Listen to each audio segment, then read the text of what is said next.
Turn it down. Grid monster on the run. Is that good? No, I said, did you? Oh, did I turn it down? Are you saying it's too low?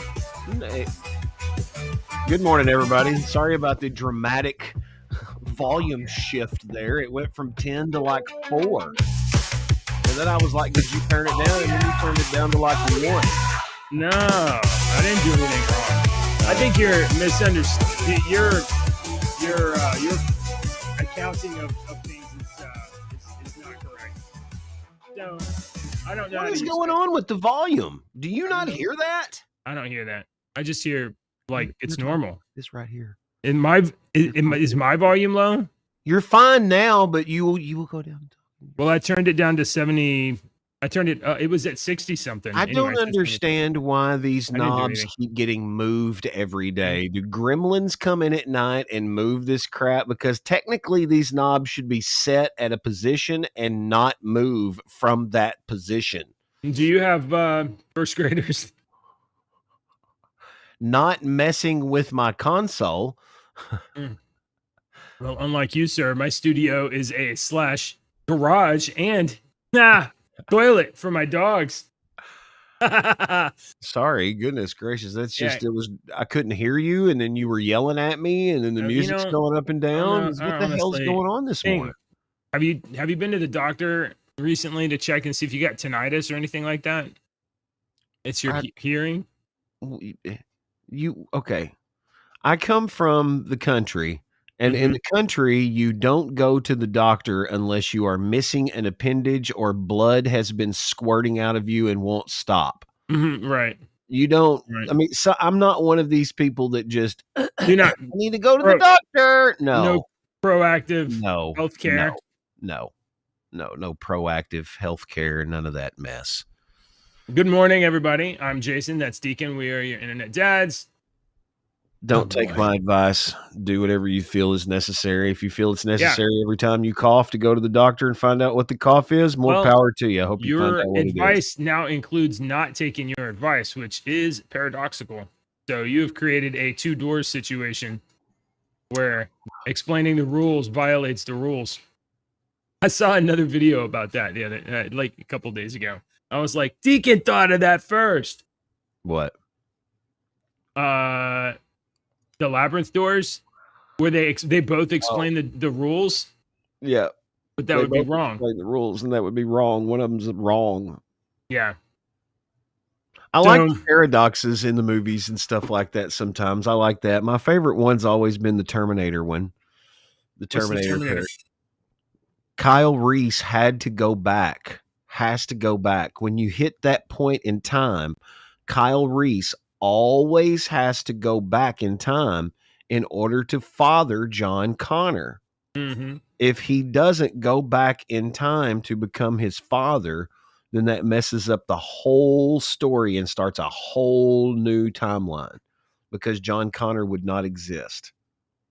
So every time you get to that point in time where Kyle Reese is born, he becomes John Connor's friend. John Connor sends him back in time to protect his mother, and he inadvertently becomes John Connor's father. Right.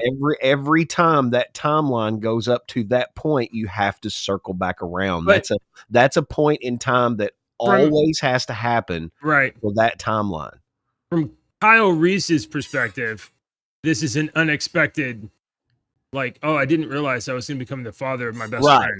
However, John Connor grew up his whole life hearing stories about the future and Kyle Reese from the future.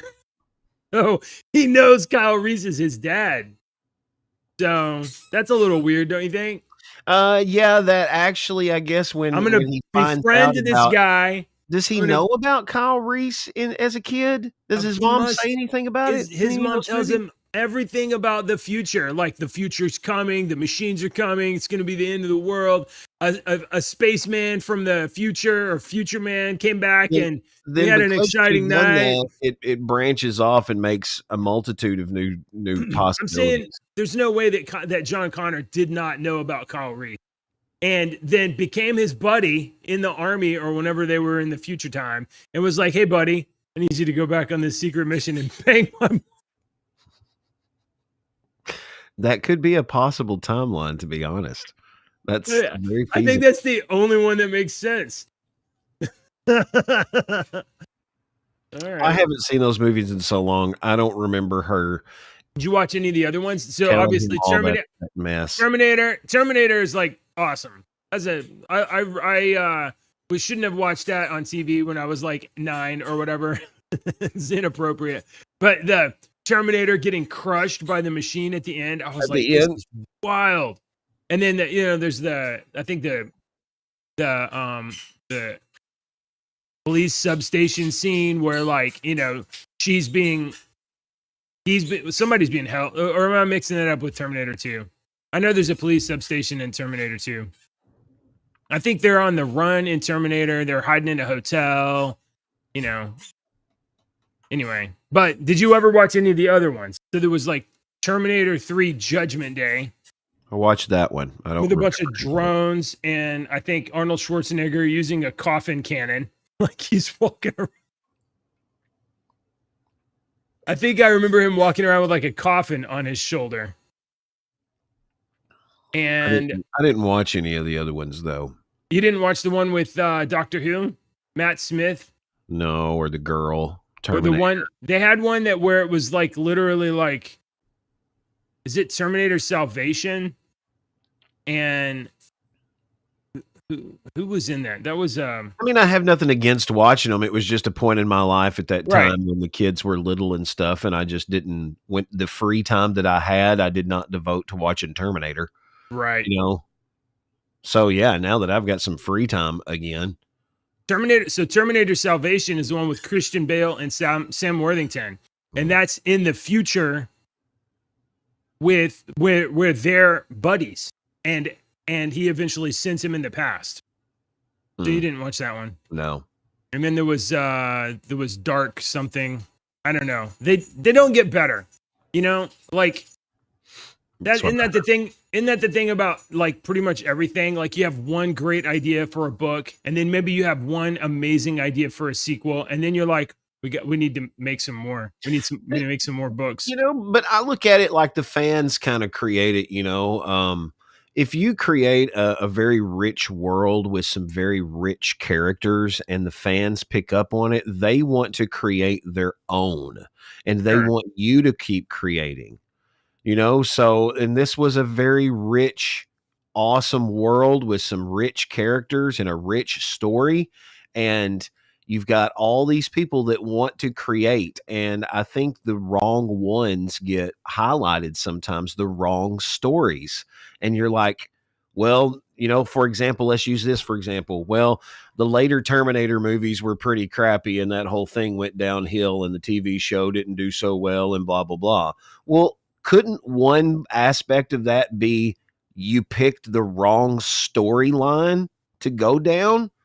I don't think it's entirely that. I mean, that obviously you can have bad stories, but I'm gonna go back to your root premise here. We have a new idea, new movie, new show, whatever, and it sets up the potential for all these possible stories. Right. And as you start making sequels, you're carving off potentials and you're kind of locking into one timeline, one narrative, and the unlimited possibilities become fewer and fewer and fewer, and now you're stuck with Jedi drinking blue milk out of a man cow. I see where you're saying with that, but I don't think the possibilities get fewer and fewer. I think the people that you choose that have telling these stories are bad choices, because I've argued this many times with this, like you said, the blue milk with the Star Wars world. I was thinking the same thing. The Star Wars world started off with a story, right? Right. It was what we didn't know at the time was that it was a story about Anakin Skywalker. We thought it was a story of Luke Skywalker. Right. Then it turned into a story of Anakin Skywalker. And then it turned into a story of the Jedi and the Sith and the Clone Wars and all this crap. So we have this whole rich story just in the movies, but all these fans have created all this stuff before 100,000 years before the Jedi Council. And then we've got all this stuff that they kind of, and those stories were great. We've talked about the Mara Jade and Anakin Solo and the using Vogue and that whole storyline after Star Wars in the books. And what did Disney do? They were like, oh, that crap is legendary now, and we're going to tell this shitty story about this girl named Rey who thinks she's a Skywalker. That was a prime example of what I'm saying. They picked the wrong story and ruined Star Wars. If they would have gone on and been like, we're going to take some of this crap from the books, because first of all, it was canon. Me and you couldn't just write a Star Wars book and put it out. We had to get it approved by Lucas and them before they would put it out. So it approved because it has to fit in their timeline. It has to fit in their yes. And so if you would have told the assassination story of Mara Jade in one movie, and at the end they kind of get together in the second movie, and some years have passed. And then at the end of that movie could be when Chewie sacrifices his life to save Anakin Solo. And then at the third movie could have been, rumblings of this outside force coming in from outside the galaxy that has these living ships and these living It could have went. Yeah. But now you've got the Emperor was alive with some clones on a whole planet, and he has got a whole planet. Yeah, and he keeps making clones of himself. And if you kill him, it doesn't really matter. He'll just parent swap into another clone, and just hot swap. Yeah, and, it was just terrible. Here's the real tragedy there, and I think that you will agree with me a little bit on this. There was a time when if they had made the movies that were the Zahn books and you had adult, like proper adult Luke Skywalker and proper, like lethal, scary, but awesome Mara Jade and whatever story would have followed, that would have been awesome. But it would have been so 90s. I think it would have been like so 1990s. And I think if you went back now after all of this and we're like, that didn't work, let's try that again, it would be like, it won't work. It won't work because it won't be in the time.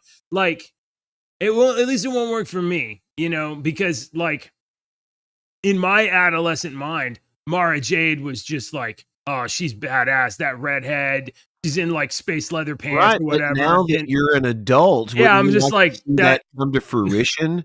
That looks uncomfortable. Because the same people that's going to be directing it and whatnot, or were the same age that we were when we read. But there's the Luke Skywalker in the books. I was just thinking this when you said this. Is the first time I've ever had this thought. But the Luke Skywalker in the books is my favorite. I like that Luke Skywalker.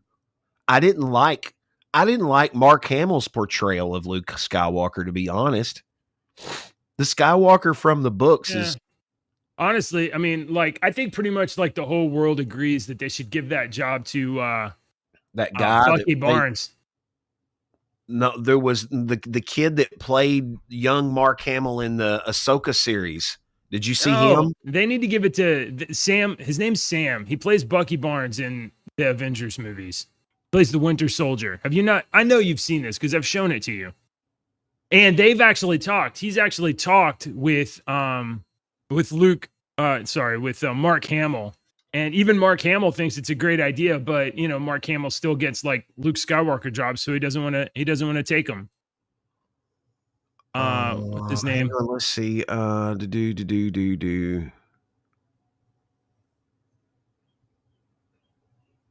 It says Mark Hamill does Luke Skywalker. He does, but there was another actor that portrayed him in Ahsoka, and he looks just his name's not Sam. It's Sebastian Stan. Sorry, the guy I'm talking about. I don't know the guy you're talking about.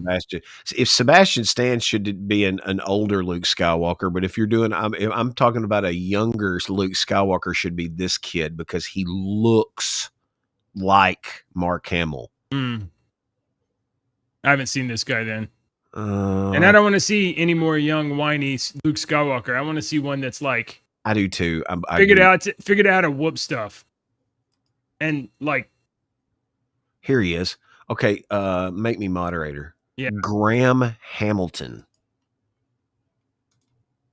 Look at this kid. Look at him. Don't that look good? If you were going to have a young Luke Skywalker, I don't want a Mark Hamill digitally altered. I would rather have a kid that looked like him. You know, it's not going to look exactly like him, and then that's fine. We don't need to split hairs. Yeah. You know? This kid looks a lot like him.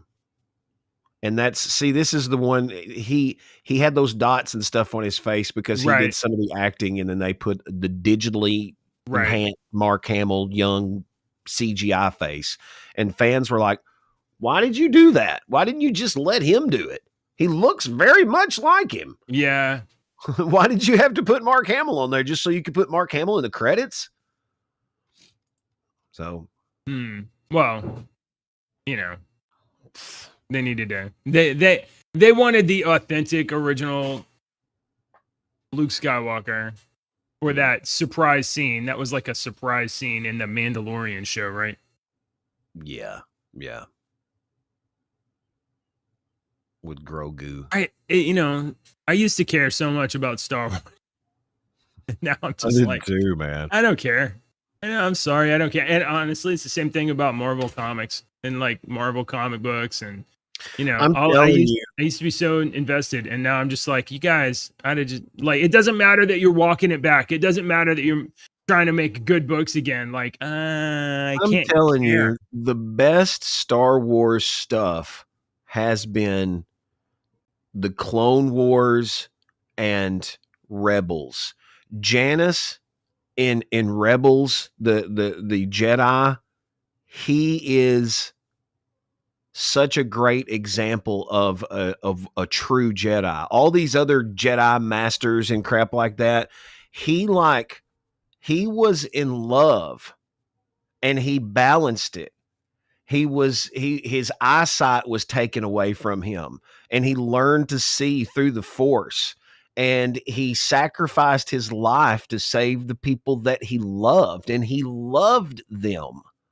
And it was like, you look into his story, and it's like he was one of the true Jedi. Maybe the Jedi had it wrong, and he was one that could show you that he could have some undying love, because he loved what's her name? The pilot. They loved each other. They were like romantically, and he sacrificed himself for her at the very end. It was such a huge moving scene in that cartoon.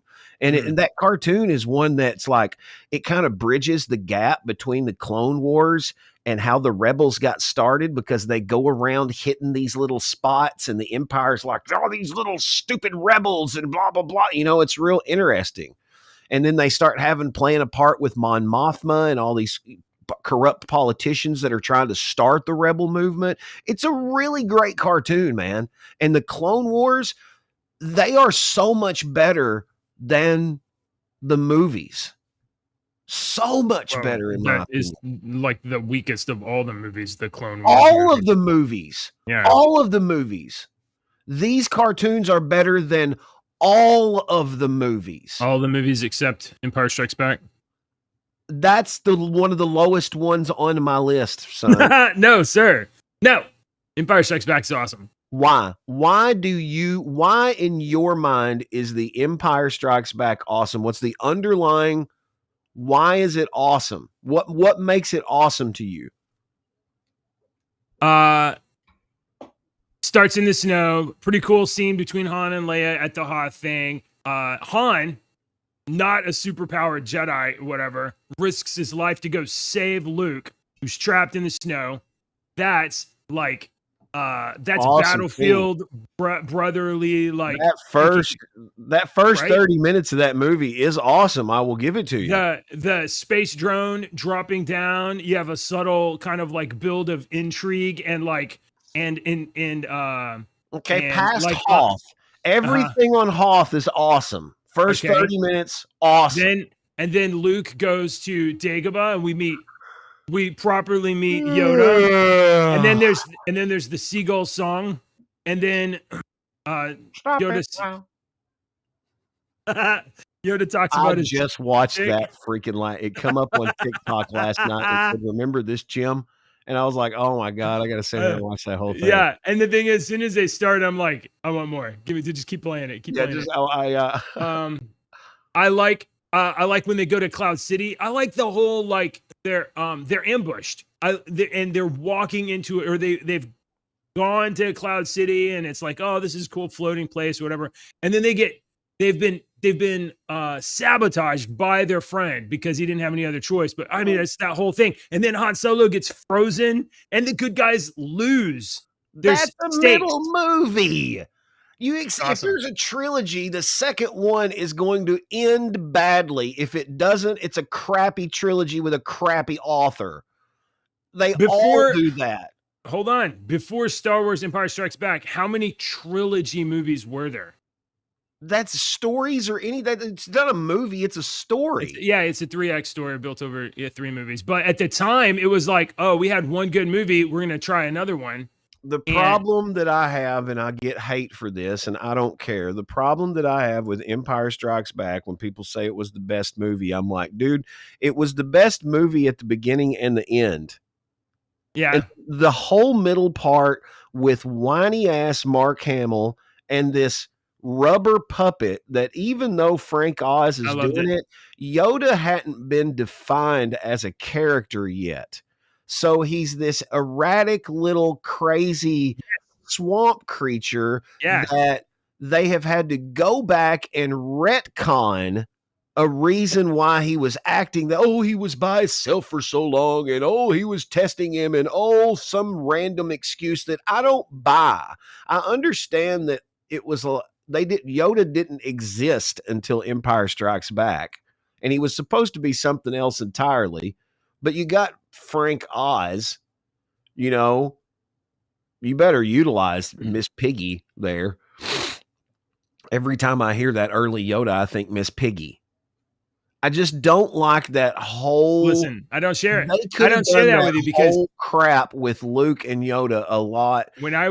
I wish he would go back and redo it now digitally and stuff. Honestly, I probably would really like the movie. And this is coming from somebody that's wanted to work for the Jim Henson Company to be a puppeteer my entire life. I hate that when they do that, the Yoda in computer.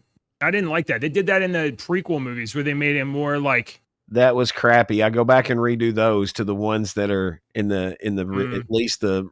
I like. Sith, I have so much affection for Yoda because when I was like, when did that come out? In 83? So I would have been like 5 years old, 5 or 6 years old. My aunt would take me like all the time to the theater. Like when I was 5, my mom was, I don't know, 23 or something. And I don't know, she's probably working or taking care of my little brother. And my aunt would come take care of me to give her a break and would take me and it would just be like, let's just go to the movies. And we would just we would go watch Star Wars again and again and again and again and again. Because I loved that that's why you love that movie. That's right. You're not gonna talk me out of it. Then that is completely different. You love that movie because of something that it gave you. That's fine. It's so far gone. It's so far gone. I don't remember it. I don't remember any of that. I remember liking Yoda. I remember I had a little toy like Yoda action figure or whatever. And the little 1983 plastic Yoda action figure was like maybe 1 inch tall, and it had like a plastic robe and a plastic stick. Yep. Yeah. Yep. That stick fell down inside of the door of my dad's panel van that had no interior paneling, and so there was just like the door and then like the metal part of the shell of the inside and where the window would roll down, and there was cutouts because they cut SF material. Well, I was playing around and I dropped the stick in there. I never got that stick back. I knew it was in that door. I could never get it out, and that basically traumatized me for the rest of my childhood. To the point where before my aunt died, she bought me a Masters replica Yoda action figure, which I still have up in a box upstairs. Is it had the plastic or the cloth?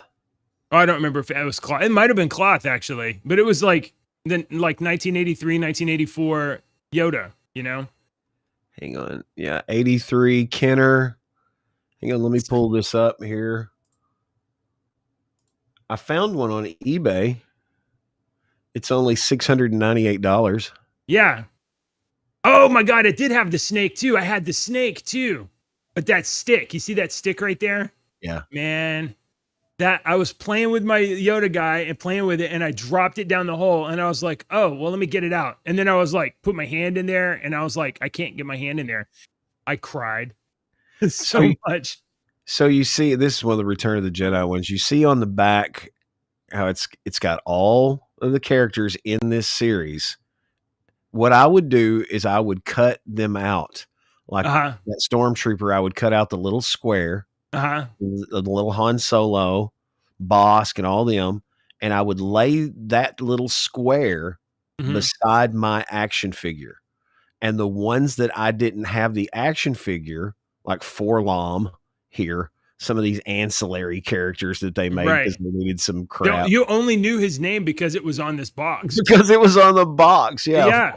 Lobot, actually, that's Lobot. Number 31 is Lobot. Who was this? Number 55 was Snaggletooth. Yeah, he's one that I had. Why'd they number them backwards? That's so weird. That is weird. Look at that. That's so strange. Nien-Nunb. No, see, that's not Nien-Nunb. That's Weequay. No, let's see. Where's that? Oh, there's Weequay. So you didn't know these. General Madine. Honestly, I don't remember ever seeing the packaging for these toys. I probably ripped them up and pulled the toy out and threw the plastic box, the paper box away. I didn't know. I couldn't read. This is a Japanese one, I guess. That's why it's so expensive. $700. Yeah. Oh man, I totally forgot I had the snake.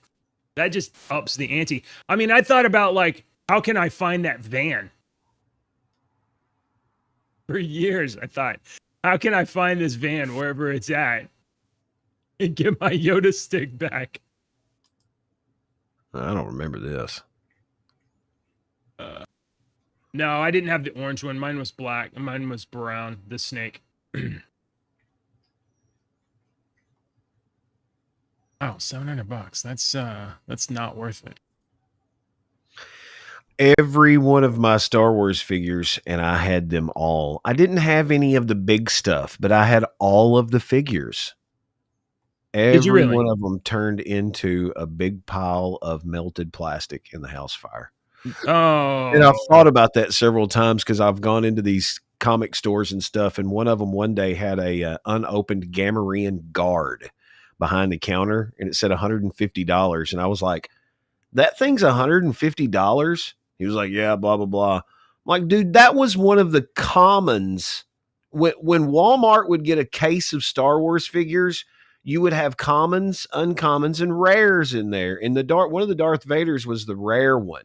You know, there was only like one or two per 30, you know, but the Gamorrean guard, there was like 8 of them in there. I would go up to Walmart. I lived right behind Walmart. I'd go up to Walmart every day and look to try to find the Star Wars figures I didn't have. And you would go Gamorrean guard, Gamorrean guard, Gamorrean guard, C-3PO, Gamorrean guard, R2-D2, Gamorrean guard. They were a common one. Nobody wanted them. I actually think I had like 2 or 3 just because I had the little guard, you know, I had 2 or 3 stormtroopers. Did you ever get any of the bigger sets, like the spaceships or the what's the monster from Return of the Jedi where they're down in the cave? I had the Rancor. That was a big toy. That was have the Rancor. Toy. Yeah, I had the Rancor monster, and I had the Wampa from Empire Strikes Back, but I didn't have any of the like. I might have had the Ewok play set, but I didn't have. My buddy had the AT-AT, and he had an AT-AT that we'd go over to his house and play, and it was cool. It was big. Cool. Hey, morning. That's what I was just thinking. What a crazy morning. Hey, I got something to ask you here about Texas. Yeah. Right. I got something to play you here on Texas. This comes. Do you know James Tallarico? He is he's a politician. No, I don't know that name. Okay. Let's look him up real quick. James Tallarico. Tallarico. James Tallarico is the Texas House of Representatives, Representative Tallarico, District 50. I think he is he's an American politician, former teacher. Represents District 52, which includes Round Rock, Taylor, Hutto, and Georgetown in Williamson County. Okay. Round Rock's up north near Dallas, I think. He is a member of the Democratic Party and has been a rising Texas Democrat. Okay. Okay. I want to play you here what he just said from something that. And I got to pause this and start it all over again. Oh, stop, TikTok. God almighty. All right, let me start again. This bill is... Good Lord. This bill is insane. This legislature legalized hemp 6 years ago. But instead of regulating this booming industry in our state, we are now going backwards to the days of prohibition. This bill is not going to stop Texans from smoking weed or eating edibles just because a bunch of politicians in Austin tell them not to. Texans will still use THC, but instead of getting it safely from a local small business, they'll now get it from the black market, from the drug cartels. This ban is a gift to the cartels. We are now telling full-grown adults how to live their lives. This is the nanny state at its worst. This is big government at its worst. I thought the Republican Party believed in limited government and personal responsibility. I thought the Republican Party believed in liberty and freedom. What gives us the right to tell an adult what to do on their own time? We are now about to throw Texans in jail for seeking relief that's safer than alcohol and less addictive than tobacco. Instead of fully funding schools, expanding access to health care, lowering costs of childcare, this legislature is focused on banning a product that gives people a little peace. Texans use THC to lessen anxiety. Seniors use it to manage chronic pain. Our veterans use it to treat PTSD. With this ban, we are now making people's lives harder, not easier. I want to leave you with a quote. It is time to end needless arrests and incarcerations of adults for small amounts of marijuana for personal use. That wasn't a Democrat. That was President Donald Trump. To my Republican colleagues, I'm asking you to oppose the cartels, stand with President Trump, and vote no on this insane bill. Okay, tell me again one more time what the bill does. I don't know what the bill. I was kind of hoping you would. I didn't know. You would educate. It said there that the bill's going to ban. It looks like it's going to ban all weed products in Texas. Edibles, Delta 8. Delta 8 is hemp products. You can buy that in Kentucky, and it has 0.03% THC at its max, which is not a lot. All right. Some of the weed that you get in these stores in legal states and stuff, and this stuff that's grown by scientists has like 60% THC. It's so crazy. So it does affect some people. This hemp does, just like alcohol. Me and you can drink Wild Turkey, and you can have 2 3-finger glasses, and I can have one, and I could be hammered. Right. Just like we could both have the same infection, and you take penicillin and die, and I take penicillin and it gets better. It's the same thing. This hemp and weed affects different people different ways. But he is true about one thing. It is less addicting than alcohol and tobacco. There has never been one reported overdose of marijuana in the history of ever, of just marijuana. And to be honest with you, if I could have went and bought it at the store instead of taking my mom to a doctor prescribed opioid drug pusher and she was on that methadone mess, dude. Her pain. She begged me all the time to try to get her some. My elderly aunt that's passed away begged me all the time to try to get her some marijuana. And if I could have been able to get her that, there is not a doubt in my mind that I would have had some more years with my mom, because those opioids killed her. Oh yeah, opioids bad. They're real bad. I agree with you about that. So if you are a type of person that doesn't do marijuana, you've never smoked and you don't plan on it, awesome. That is awesome for you. And this shouldn't affect you whatsoever. Actually, this should affect you, because all of the people that do use this on their personal time, to relieve pain or anxiety or stress or whatever they do just to get through the day sometimes, these people are going to now buy it from small businesses instead of the cartel. And that money is going to go back into your neighborhood. Those taxes are going to go to the state. The state is going to take all this money, and those politicians are going to be like, holy crap. Well, first of all, let's take our cut, because politicians are crooked and they're going to take their cut. But there's going to be so much left over that they're going to be like, JJ's school district, man, they need new computers for these kids. The roads there with the potholes, let's fix that crap. That's what happened in Colorado. I read a little article of this small town in Colorado that had just repaved their 3-mile section of Main Street, and they were having a celebration in the little small town. And they interviewed this old guy, and he said, I don't smoke. I've never smoked, but the recreational use of marijuana passing in Colorado has been great. We had so much money that we were able to repave this whole road. And he said, our town's like 300 people and we're having a little celebration.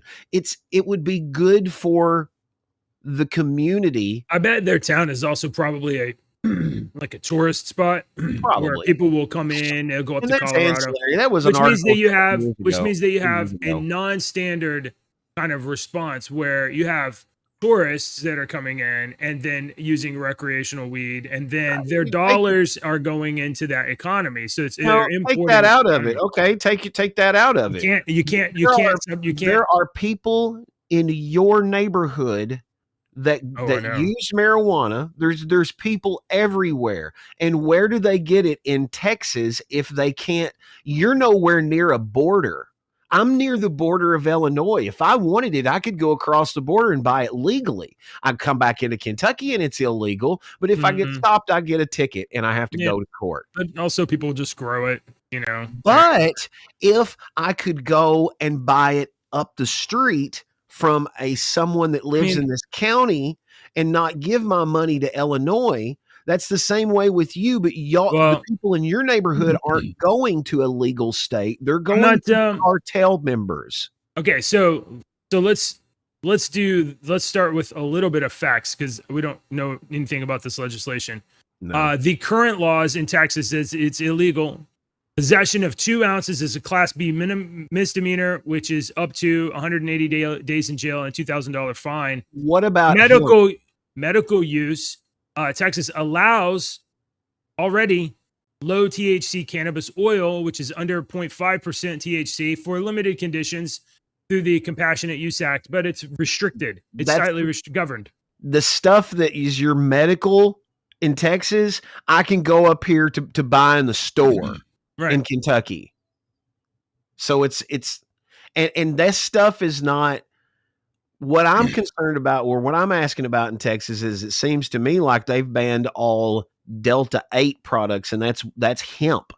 Yeah, hemp and weed actually, are 2 different plants, man. Hemp, which is under 3% THC, was legalized in 2019. So if that's an argument, what he just said. Yeah, they're fixing to pass a bill where they're making that illegal again. So not marijuana, hemp. These are the proposed changes. There is in 2023, there was a House Bill 218, which tried to make it a possession up to 1 ounce, a Class C misdemeanor, which is $500, no jail, no time. But That's it got marijuana. stuck. It didn't go anywhere. Currently, in this current agenda, Senate Bill 3 would ban all consumable THC products, which would tighten restrictions. Okay, marijuana and hemp, consumable, and House Smoke, Bill 218 everything. would legalize recreational marijuana for adults 21 and up, allowing up to 2.5 ounces and 10% sales tax. It faces opposition from the conservatives. House Bill 3242 would downgrade possession of up to 1 ounce to a non-arrestable Class C misdemeanor and offer expungement options. So this would actually be lighter than the 2023 bill. That's what Kentucky has. Yeah. Oh, what so needs to be done for all these states is make it recreational and make it just like alcohol. Regulate it, watch it, make it above a certain age. Why, if you do that, you're just sorry, I woke up with a bad cough this morning.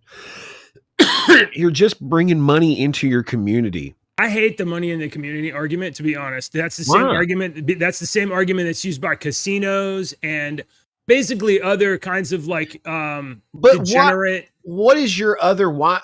It's already next door. Casinos are not.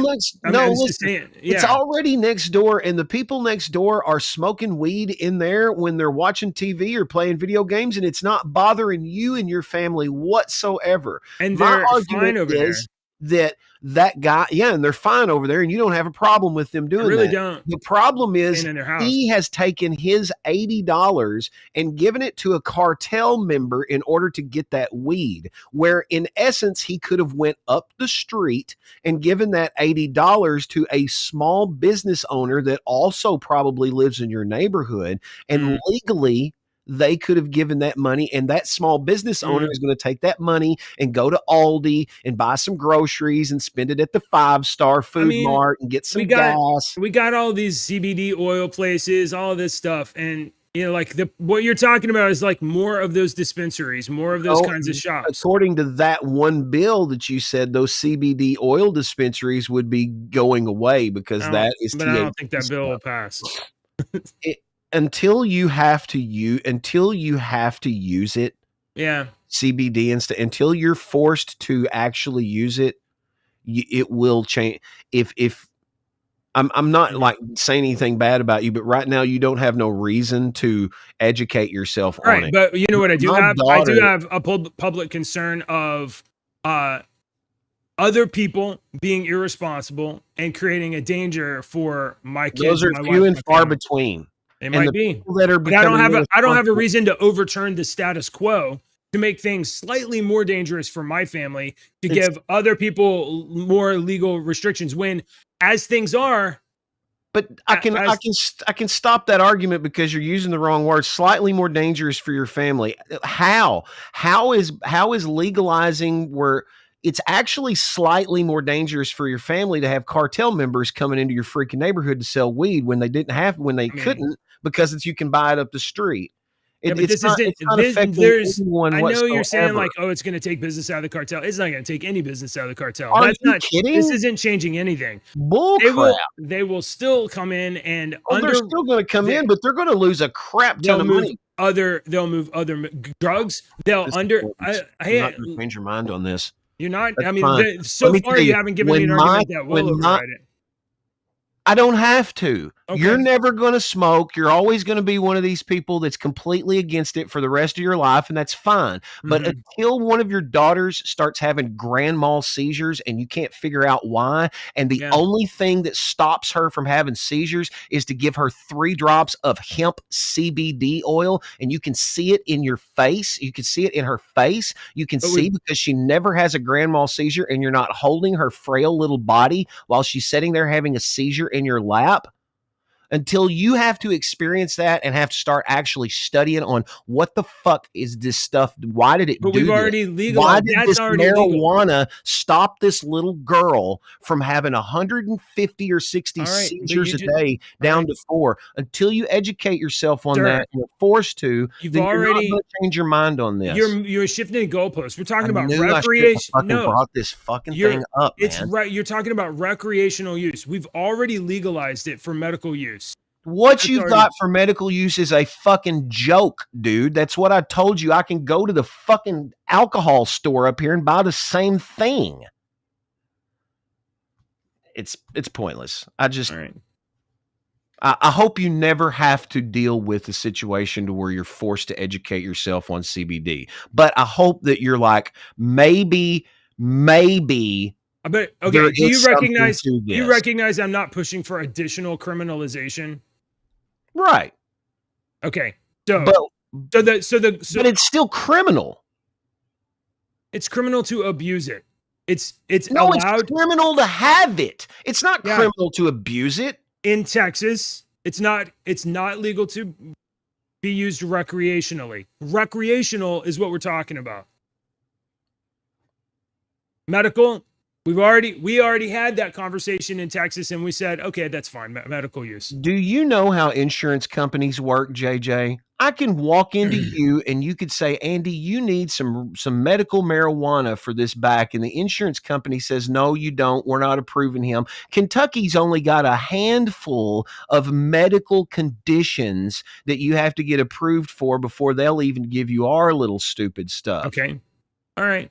If the conversation were, let's expand the medical category, that's a different conversation. And I am ignorant of those things. You can't argue. You cannot give me a good argument that alcohol is better than marijuana. I will never believe any argument that anybody ever has to say about that. All right. I wouldn't do that. But so why? I would rather be around 20 stoned people than 20 drunks any day of the week. But I can go into any bar anywhere in America and do the same thing. All I'm saying is, why don't you allow adults to do what they want via the regulations that you have already set up for alcohol? Because we have proven over and over again that alcohol is a lot more dangerous on a lot of different levels than marijuana. I agree. I don't here's the physical, practical reality hang up that I have. As things are, I already smell pot wafting across my neighborhood from my neighbor's garage that I'm breathing in and my kids are breathing in while they're playing outside. So fuck that guy and his fun time. I don't care about that. And if it's for cancer, hey dude, I'm sorry you have cancer and like have at it. Please keep it in your house. You don't keep it in your house. You blow it all over the neighborhood. Hey, I can get into a completely different argument on that. Fucking move. I'm not moving my house. Fuck that. I'm not changing the law, so I have to move my house. Fuck. But if you started barbecuing next door and he didn't like that fucking smell because it's wafting over into your house, what are you going to say to him? Fuck you. This is my house. That smell of barbecue is not going to intoxicate anybody that hasn't already had amazing Texas barbecue. Well, honestly, just never mind. I want to get over it. Let's go. I don't even want to tell jokes this morning. I'm not even in a funny mood. I'm not either. When I saw that this morning, I was like, I'm going to bring this up and see what JJ has to say about that. And that was the wrong fucking thing to do today. I'm just not 100% on your side. I mean, I'd have to have, I don't know. That's all. I'm kind of like middle of the road. Education on the subject, wouldn't you? I will say this. I expected crime statistics to be associated with like ancillary crime statistics. I expected that to be associated with legalization. But research shows certain reduced crime rates. Certainly nobody's getting arrested for possession when it's not illegal. So there's that.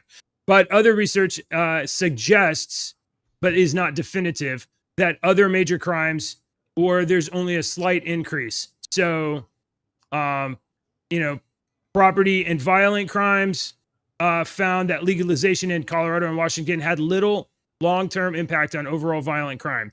So the argument that because nobody's going and robbing anybody with a gun for a pound of weed, dude. It's cocaine or heroin or whatever else. However, in Oregon, in most places, little long-term overall violent impact. However, Oregon is completely fucked because of their carte blanche, use whatever drugs you want policy. That's also true. Now, they didn't just legalize weed. They legalized like everything. You can just do anything. And Oregon is a steaming shithole. But I expected things to be more affirmatively associated, and it's not true. So, okay. I don't know. I think we could have a adult conversations about this, but I'm not like put everybody in jail. I'm not like that. I'm just not on board with like make my neighborhood less pleasant. How would it make your neighborhood less pleasant? How? Do you think gangs are going to start coming in and you're going to have little kids selling weed on the street? You just said a second ago, your neighbor smokes every day. Where does he buy it? I don't know. Where do you think he buys it? I have no idea. I don't want to guess. I don't know. The answer is he buys it from a drug dealer. Yeah. And that drug dealer probably gets it from somebody else who gets it from the cartel because you live in Texas. So that money your neighbor is already spending and it's already in your neighborhood is going to fund a cartel somewhere. And instead, I'm a lot more strongly in favor of let's go to Mexico and destroy the cartel. The problem you have with your neighbor is the fact that he's smoking it outside and it's wafting over to your house. Is the problem. The main problem. If he had his little smoking room with all his little shit, but to be honest, I wouldn't give a fuck. He's outside. Where do you want him to go? I don't know. I mean, I don't care what he does. Oh, now we got a conference call. I don't care what he does or what he does in his house. But when his house starts wafting over here and my kids are breathing it, I don't like that. It's outside. Yeah, well, outside is blowing his drug into my kids' lungs. Should he buy fans or should he send a letter to God to get the wind to not blow? If he made a tent suit, got inside one of those inflatable dinosaurs and sucked all the marijuana smoke all up in there and was just living in it, I wouldn't care. If you would go over next door and give him that idea, he would probably take you up on that. As an old pothead, that sounds pretty cool. That's right, at least once. Machines where you get to catch all the money. Yeah. Yes. You know what? Put him in those little booths and just maybe we need to put up some we could come up with like a Shark Tank idea where people get like an inebriation suit. I guarantee you though, if your neighbor is a pothead, he's probably the nicest freaking guy. I have no problem with him. Yeah, I bet you he's the nicest, most helpful guy. Always in his garage doors, always open. He's always sitting like right there. He, I guess, works there or doesn't work there. I don't know what he does. I bet he's a good guy, man. I'm sure he's fine. Anyway, thanks for hanging out, y'all. Y'all nobody this morning, but I cannot figure out how to make it go live to Facebook without going over to Facebook and then making it public. Like when I go there, it's like only me. That's okay. Nobody shows up. Have a good weekend, Deacon. You too. It's going to rain all weekend. All right. Politicians and talking heads lying left and right. You can help us bring facts into the light. Don't let your daughter lose her next swim meet to a psychopath dude with fake teeth. Yeah! Say for a comment, he said no. Watch now, the internet dad show. Subscribe quick, the squid monster's on the way. Inspire with us tomorrow's news today. Oh yeah.